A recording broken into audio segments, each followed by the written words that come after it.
আরেকটা কথা, সেটা হচ্ছে আমি ওই শাকচুনি নাম্বার 2। কে শাকচুনি নাম্বার 2? এই মিত্তির বাড়িতে তো দুটো শাকচুন্নির নজর পড়েছে, তাই একটা শাকচুন্নিকে ব্যবস্থা করার জন্য আমি মাকে নিয়ে হোটেলে যাচ্ছি। এই শোনো, এই বাড়াবাড়িগুলো করবে না, তুমি আমার মাকে নিয়ে কোথাও যাবে না, একটা পা এগোবে না। আপনি বসুন, একদম চেঁচামেচি করবেন না, নয়তো আমি এমন খেচু গোপাল করে চিৎকার করবো না, তখন বাড়ির সবাই শুনবে। বসুন। ঠিক আছে, আমি বসছি বলছো বলে, কিন্তু অন করে দিলাম, আমার মাকে নিয়ে তুমি কোথাও যাবে না। আরে এরকম যাবো না বলে হবে না উকিল বাবু। হবে না, আপনি বুঝতে পারছেন না, এই সমস্যার শিকড়টা তো শাকচুনি নাম্বার 2ই নাকি। আমরা যতক্ষণ না ওই শিকড় থেকে ওপরাতে পাচ্ছি ততক্ষণ আমরা পচনটাকে আটকাতে পারবো না, এটা আপনি বোঝার চেষ্টা করুন। আমার মন বলছে মা আর জজ সাহেবের এই সম্পর্কে টানাপোড়েনের সুযোগটা না ওই রোগ জাকাত নেবেই নেবে, লোকজন হাসাহাসি করবে, সেটা তো এর জন্য কি বিশ্বাস হতে দেবে না। মায়ের পাশে এই বৌমা ছায়ার মতো দাঁড়াবে। শাশুড়ি আর বৌমার একজোট হওয়ার এই জব্বর কেসটার ধাক্কাটা তো ওই রঘু ডাকাত সহ্য করতে পারবে না। কি বুঝলেন? না বুঝিনি, তুমি আমার মাকে নিয়ে কোথাও যাবে না। আমি যাব না, আমি তোমাকে বলছি যাবে না। জোনাকি আমার মাকে নিয়ে খেলা করবে না। বাবা যা পারে করুক, শাশুড়ি বৌমা মাথা খারাপ করে দিচ্ছে। মিত্তির বাড়ির সবাই মিলে আমার মায়ের পিছনে লেগেছে, কেউ আমার কথা শুনছে না। আরে কালপ্রিট নাম্বার 1 জোনাকি বিশ্বাস কোনো কথা শুনে না, সেই নিয়েই যাবে মাকে। আর জোনাকি বিশ্বাস is the leading most person এখানে, ওর জন্য হচ্ছে এত কিছু। আমি আর হতে দেব। কি হয়েছে দাদু ভাই? আমারও তো চেঁচামেচি কিসের? আমি ওয়ান্স এন্ড ফর অল একটা কথা বলে দিচ্ছি থামনি, এই মিত্তির বাড়িকে এক করার জন্য আমার মা জাস্টিস অজয় মিটারের ব্যাগেজ বইবে না, আমি সেটা হতে দেব না। অনেক দিন হয়ে গেছে, জোনাকি বিশ্বাস তোমাদেরকে একটা কথা দিয়েছে বলে আমার মায়ের লাইফটা নষ্ট করে দেবে না, সেটা হবে না, পসিবল নয়, সেটা আমি হতে দেব না।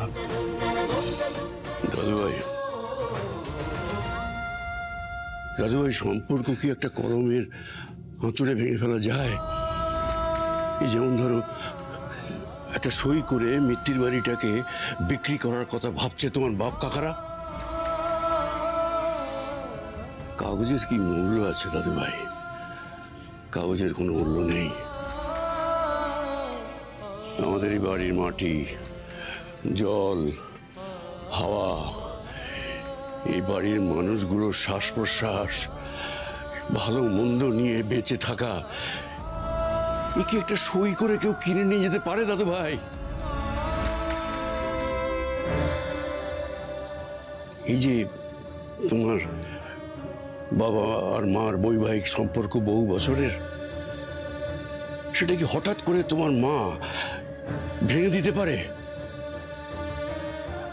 অবশ্য যদি পারে তোমার মা, আমার কোনো আপত্তি থাকবে না, সে কথা আমি তোমাকে জানিয়ে দিলাম। এই মিত্তির বাড়িটাকে এক করার একটা স্বপ্ন, সবাইকে নিয়ে একসঙ্গে থাকার একটা ইচ্ছে, এটা বোধহয় না থাকলেই ভালো হতো। কিন্তু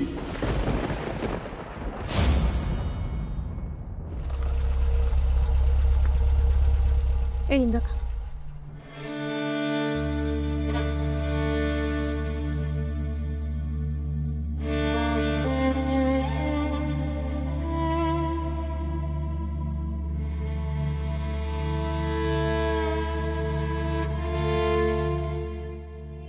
মা,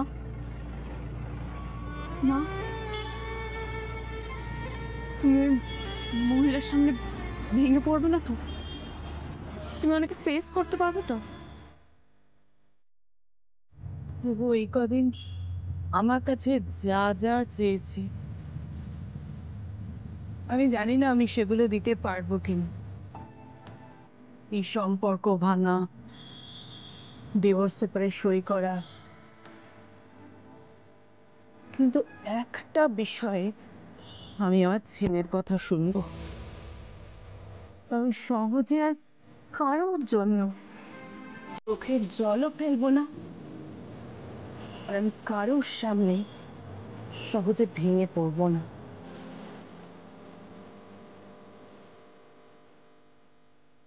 চল।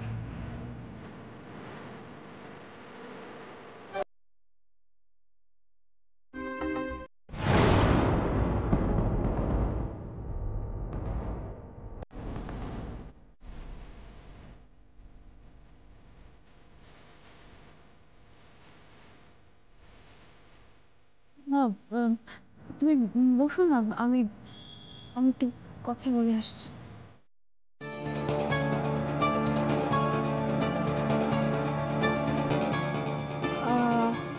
ম্যাডাম, এখানে ইশিকা ম্যাডাম আছেন? ইশিকা? হ্যাঁ হ্যাঁ, ইশিকা। না, বলছি 303 নম্বর রুম। তুমি এখানে বসো, আমি দেখে আসছি, দাঁড়াও।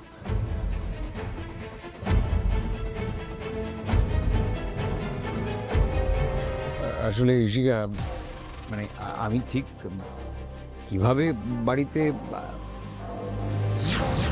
অজয়, তুমি এখনো কিন্তু করছো? আরে বাবা, এখন যখন সমস্ত কিছু জানাজানি হয়ে গেছে, তাহলে তুমি কিসের এত চাপ নিচ্ছ বলো তো?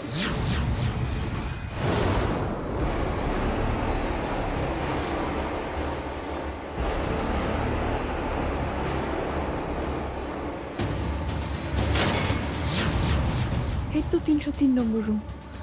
তার মানে ভেতরে ওই ইশিকা শাকচুনিটাই আছে। অজয়, আমি বুঝতে পারছি না তুমি তোমার বাড়িতে নিজের বউকে এই কথাগুলো কেন বলতে পারছো না? কিসের এত হেজিটেশন তোমার? অজয়, মিস্টার রায়ের বাড়িতে এভাবে মুখ লুকিয়ে বসে থাকলে হবে তো? প্রবলেম সলভ হবে?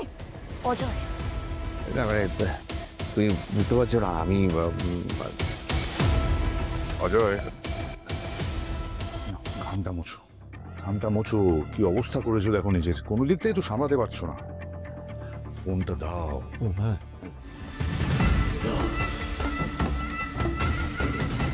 শোনো ইশিকা, অজয়ের উপর কেন চাপ সৃষ্টি করছো? এখন ওর যা অবস্থা, তাতে যে কোনো সময় কোনো একটা কাণ্ড ঘটিয়ে বসতে পারে। তার দায় তো আমার ঘাড়ে এসে পড়বে না? মিস্টার রায় কি বলছেন বলুন তো? চাপ দেবো না? আরে বাবা, আমাকেও তো জানতে হবে যে আমাদের রিলেশনটা ঠিক কোন দিকে এগোচ্ছে। মিস্টার রায় মানে রঘুরাই? ইশিকা শাকচুনিটার ওই রঘুরাইয়ের সাথে যোগাযোগ আছে? তোমার নিজেরও তো এখন ডিভোর্স কেস চলছে, সেটা তো আগে মেটাতে হবে। দেখো, এইসব নিয়ে পরে কথা বলছি, এখন আর শুধু শুধু অজয়কে এতটা টেনশন দিও না। আমি যাচ্ছি। জজ সাহেব তো মানে বিদেশ যাননি, এখানে রঘুরাইয়ের কাছে মুখ লুকিয়ে আছেন। এত বড় ঘটনাটার পরেও মাকে কি করে মিথ্যে বলেন উনি?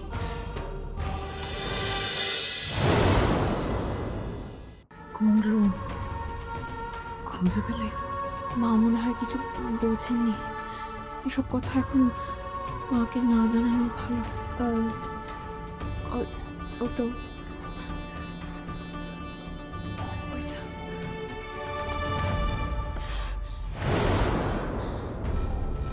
অজয় একবারও বললো না কিন্তু যে ও বিয়েটা ভেঙে দেবে। কি চলছে কি ওর মনে?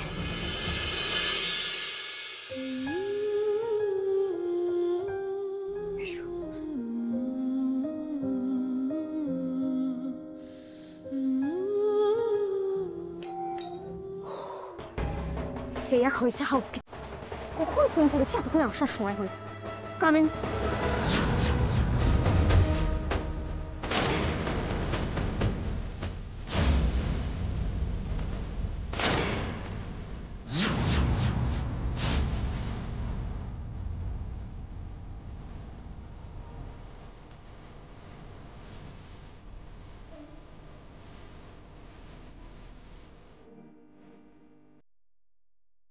তুমি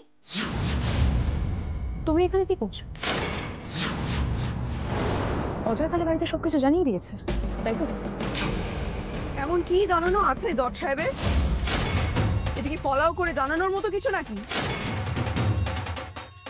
আর আমরা এখানে কেন এসেছি সেটা আপনি বুঝতে পারছেন না? এত বোকা মহিলা তো আপনি নন।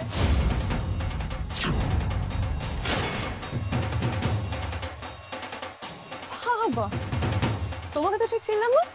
আমার বৌমা জোনাকি। জোনাকি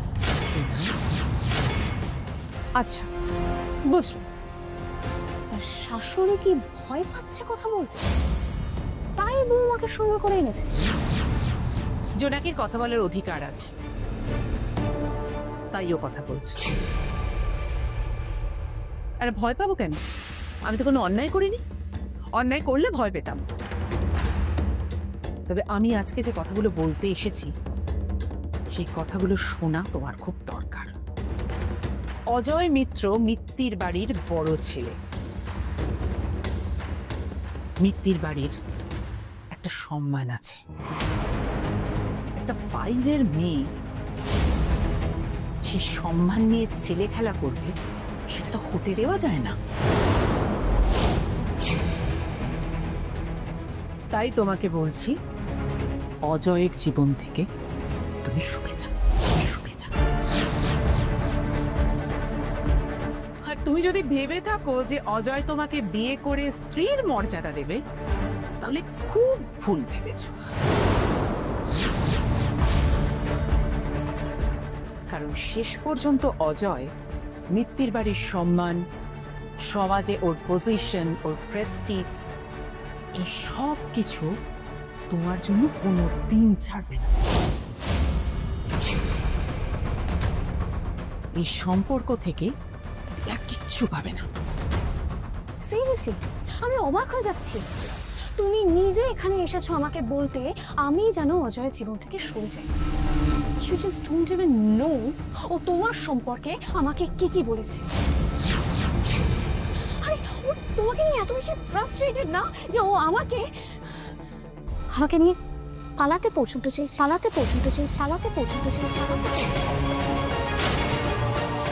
আমি তোমাকে সাবধান করতে এসেছি। মানুষটার একটা সংসার আছে, একটা পরিবার আছে, সেই সংসারটা তুমি ভাঙছো। লজ্জা করছে না তোমার? রিয়েলি? লজ্জা আমার করা উচিত না, লজ্জা তোমার করা উচিত। তুমি নিজেকে দেখেছো? তুমি দিদিমণির মতো লোক, কথাবার্তা, কোনো পুরুষ মানুষ থাকবে না তোমার সঙ্গে। পুরুষ মানুষকে বশ করতে না জানতে হয় তখন। আর সেটা তোমার অন্তত জানা নেই। আমি really sorry to say, but নিজের ভালোবাসার মানুষ বা নিজের স্বামীকে কেউ বসে রাখে না ইশিকা ম্যাডাম। আর যারা এইসব ছলাকলা জানে না, তারাই অন্যের সংসারে আগুন ধরায়, যেমন আপনি। তাই চুপ, এই সমস্ত কথা আমাকে একদম বলবে না। অজয়ের জীবনে আমি খুব ইম্পর্টেন্ট একটা মানুষ। ইনফ্যাক্ট ভাবতি, ইউ নো হোয়াট, তোমার থেকেও অনেক বেশি ইম্পর্টেন্ট, কারণ আমি অজয়কে বিয়ে করব। আর সমাজে সবার চোখের সামনে ওর স্ত্রীর পরিচয় আমি বেঁচে থাকি। তপতি, তোমার যদি এতই কনফিডেন্স নিজের স্বামীর প্রতি, তাহলে ওকে তুমি আটকাও না, দেখাও, ওকে বেঁধে রাখো। এই আঁচলে ভালো করে নিজের স্বামীকে বেঁধে রাখো। একটা কথা মাথায় রাখবে, তোমার স্বামীকে কিন্তু আমি টেনে হিঁচড়ে আমার কাছে আনিনি, ও নিজে এসছে আমার কাছে। মেয়ে তো তুমি, একটা মেয়ে হয়ে আরেকটা মেয়ে সর্বনাশ করছো, আবার তুমি এত বড় বড় কথা বলছো। আমার না তোমার মতো দুদিনের সম্পর্ক নয়, আমাদের এত বছরের সম্পর্ক, তোমাদের এই দুদিনের সম্পর্ক তুমি টিকিয়ে রাখতে পারবে? তুমি ভুল পথে পা বাড়াচ্ছ, একেবারে ভুল পথে। তুমি ভুগতে হবে, তোমার দুদিনের সম্পর্ক না। মা, কি হলো মা? তুমি ঠিক আছো? মা শান্ত হও। মা না, জল না মা।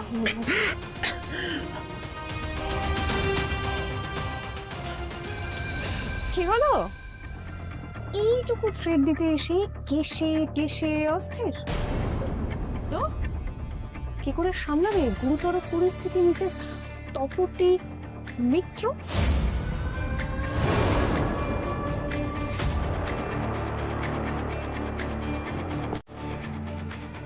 ঘুঁটে পড়ে গোবর হাসে, এই কথাটা আপনি শুনেছেন নিশ্চয়ই। আমি যদি 2 দিনের মধ্যে আপনার এই হাসিটাকে পুড়িয়ে না দিতে পেরেছি না, তাহলে আমার নামও জোনাকি বিশ্বাস নয়।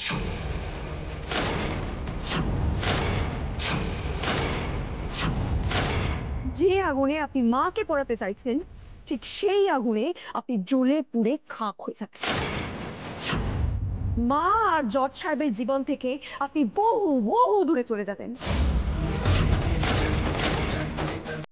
মিলিয়ে নেবেন না কথাটা। আমার মায়ের জীবন থেকে এই ইশিকা নামের কাঁটাটাকে আমি উপরে ফেলবই না।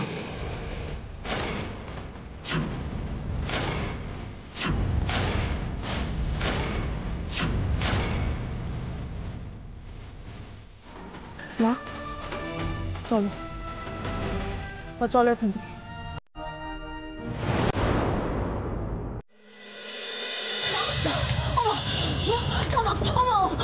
এরকম করছো কেন মা? আমার বলো না মা, আমার বলো না মা, বলো।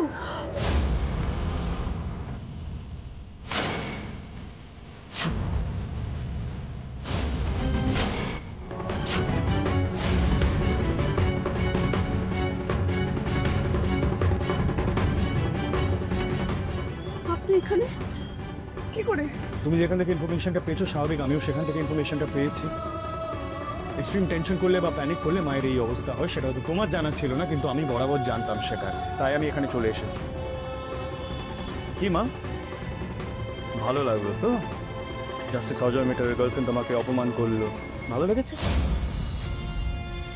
এবারে অ্যাটলিস্ট নিজের ডিসিশনটা পাল্টাও মা, ইটস হাই টাইম। কাল কলকাতার ফ্ল্যাটের অ্যাড্রেসে ডিভোর্স পিটিশনটা যাবে, একজন উকিলের চিঠি যাবে যেখানে ক্লিয়ারলি মেনশন করা থাকবে এই ডিভোর্সটা মিউচুয়ালি হবে, আর তুমি সেটা সাইন করবে না। আপনি তো থামুন না, দেখছেন তো মায়ের কি অবস্থা। তুমি দেখতে পাচ্ছ না মায়ের অবস্থাটা? এই যে তোমার একটা অবসেশন আছে না ভাঙা জিনিসকে জোড়া লাগানো, প্লিজ এটা এখানে অ্যাপ্লাই করো না জোনাকি, it doesn't always work like that. চলো মা, চলো চলো, আমি নিয়ে যাচ্ছি তোমাকে, চলো।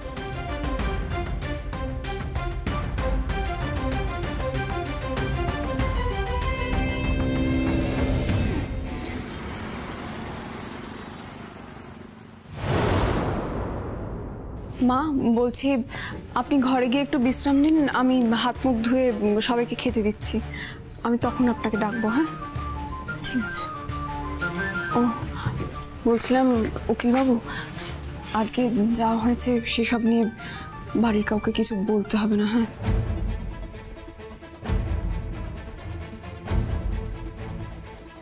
হ্যাঁ, কি বলছেন? ওটিপি দেবো? না না না। আরে দাঁড়াও দাঁড়াও দাঁড়াও দাঁড়াও, কিসের ওটিপি? কাকে ওটিপি দিচ্ছ? আরে বলছে এসএমএস আসা একটা ওটিপি আমাকে বলতে হবে, নাহলে নাকি আমার ব্যাংক অ্যাকাউন্ট এই কি কেটে দিলি কেন? এই ওটিপিটা দিলে কি হতো তুমি জানো? কি? তোমার ব্যাংক অ্যাকাউন্ট ফাঁকা হয়ে যেত। হ্যাঁ হ্যাঁ শোনো, এরকম অজানা কোনো নাম্বার থেকে ফোন করে ওটিপি চাইলে তুমি দিও না, কিন্তু তুমি তো সুধাচরণ মিত্তির, তুমি কি আমাদের মতো বোকা নাকি? তুমি তো স্মার্ট একজন মানুষ। শোনো, এপ্রিল ফুল হোক বা অন্য যে কোনো দিন, অনলাইন স্ক্যাম বুঝতে পারলে 1930 ডায়াল করে রিপোর্ট করো, বুঝলে? ভাগ্যিস তুই ছুটে এলি, নাহলে তোমার ব্যাংকে এখন সব চল। যাই হোক, এই তুই বৌমাকে নিয়ে কোথায় গিয়েছিলি? ওইসব এখন থাক না, ওটা এখন তোমায় বলা যাবে না। তুমি বসো, আমি হাত মুখ ধুয়ে আসছি না।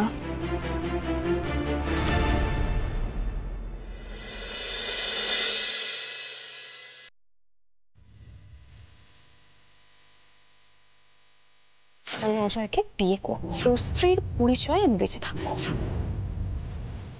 লজ্জা তোমার করা উচিত। এবার নিজেকে দেখেছো তুমি?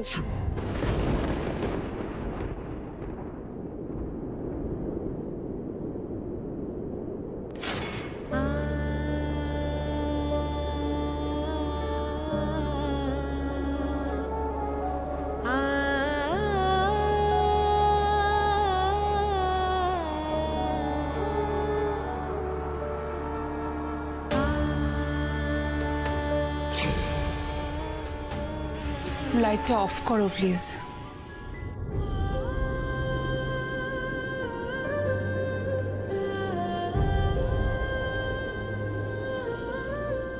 কিছু সময়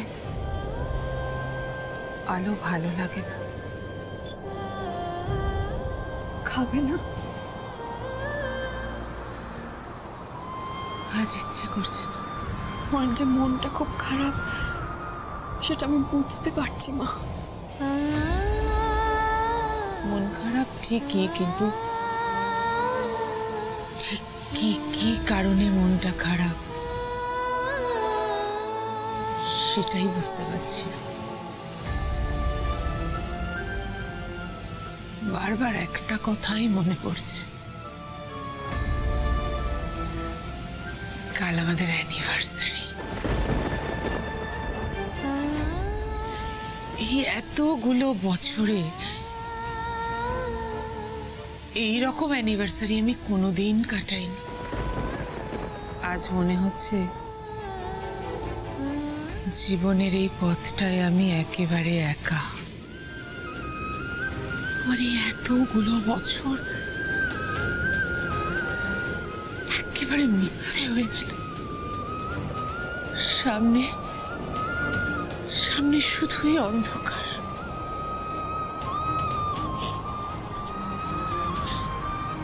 তুই এভাবে কেন বলছো মা?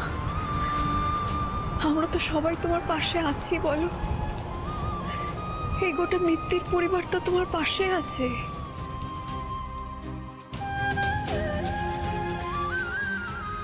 সবটুকু হারিয়ে ফেলার পর এটুকুই তো আমার পাওয়া।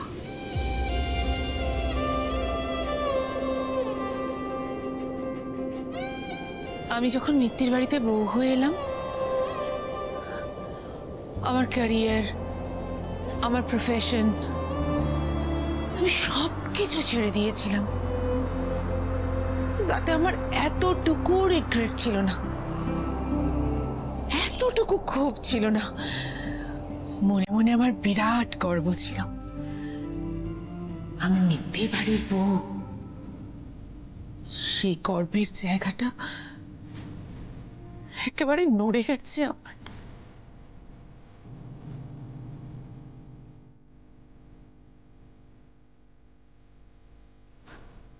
আমার মুখে হয়তো এই কথাটা মানায় না।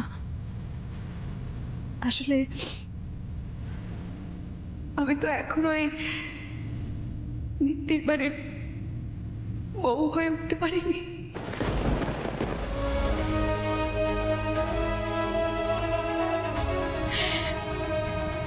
কিন্তু কি জানো মা, এই মিত্তির বাড়ির সাথে না আমি একটা অদ্ভুত মায়ায় জড়িয়ে পড়েছি। দাদু দিদার ভালোবাসা, স্নেহ, আমি যেন নিজেকে ধন্য মনে করে, বিশ্বাস করো। জুনিয়র মিত্তির বাবু সব সময় আমার পাশে থাকে। এই মিত্তির বাড়ির মায়া কাটানো অত সহজ নয় মা।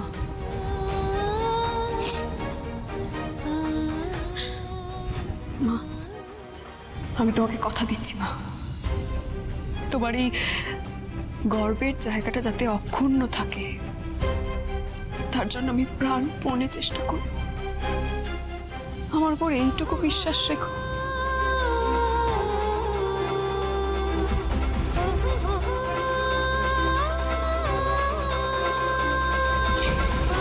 কি অধিকার দিয়েছে তোমাকে আমাকে মা বলে ডাকার?